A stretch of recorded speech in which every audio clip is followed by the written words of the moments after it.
Bonjour mes amis, jusqu'ici on a fait le parcours sur la création d'un nouveau projet sous l'Android Studio. On a même appris aussi comment les projets sont présentés et les fichiers qui sont créés par défaut. Durant la dernière vidéo, donc vous avez vu ce qu'est l'utilisation et la signification de chacun des dossiers de tout projet Android créé sous la guise d'Android Studio. Donc on a vu l'intérêt du build, du libs, de src avec le main et ses sous-sauts d'acier Java et la RES. On a même vu l'intérêt du fichier Android manifeste pendant lequel donc on a souligné que ce fichier là il est très important et essentiel pour tout projet Android et se génère automatiquement quand un projet est créé et dans lequel donc on crée les informations basiques pour que notre système dont tout système Android a besoin pour lancer notre application, que ce soit concernant les package names, les versions, les activités, les permissions, les intents ou le matériel requis. Donc reste à ajouter qu'il y en a aussi un fichier qui est très important, qui est celui du build.gradle, qui est un script utilisé pour le build de notre application.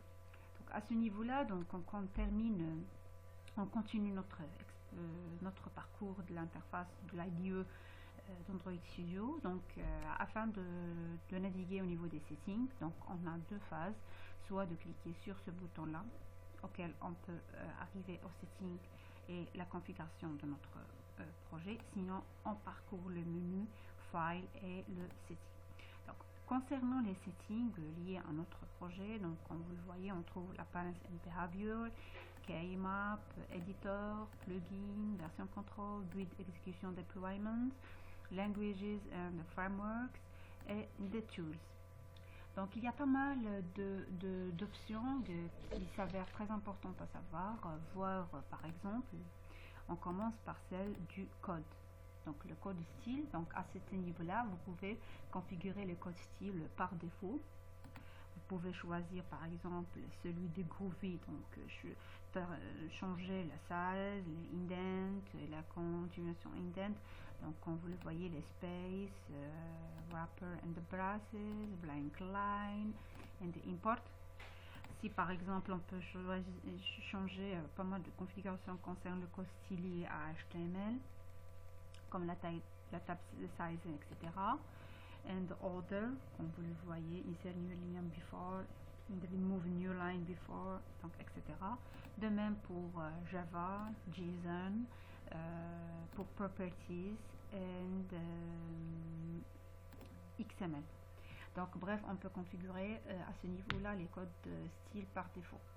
Donc on trouve aussi une autre option qui est très importante, c'est celle du compiler. Donc le compiler, à ce niveau-là, on peut compiler le compiler utilisé, on peut configurer le compiler utilisé dans notre application pour faire le build. Comme vous voyez, le virtual machine option avec des options et des valeurs bien détaillées.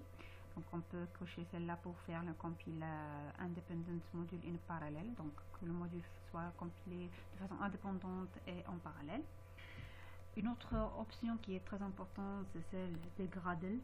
Donc comme vous le voyez, même si notre projet est un projet Android, donc il se crée automatiquement comme étant un linked Gradle project avec le home, donc le répertoire OKBsoft sauvegarde, la distribution locale de Gradle.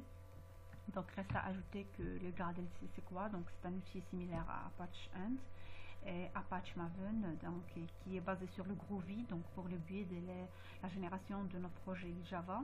Donc comme vous le voyez, il est intégré automatiquement au niveau d'Android Studio. Donc il y a aussi les langages injection. Donc à ce niveau-là, on peut soit ajouter ou modifier ou même le import des langages valables à utiliser dans notre éditeur. Parmi les plugins qui existent, donc ça il regroupe tous les plugins existants. Donc on trouve une intégration complète de Maven. Donc Maven c'est un outil similaire à Apache Ant et Gradle basé sur XML, donc pour le build et le manage de nos projets Java. Donc comme vous le voyez, il est intégré automatiquement au niveau de l'IDE.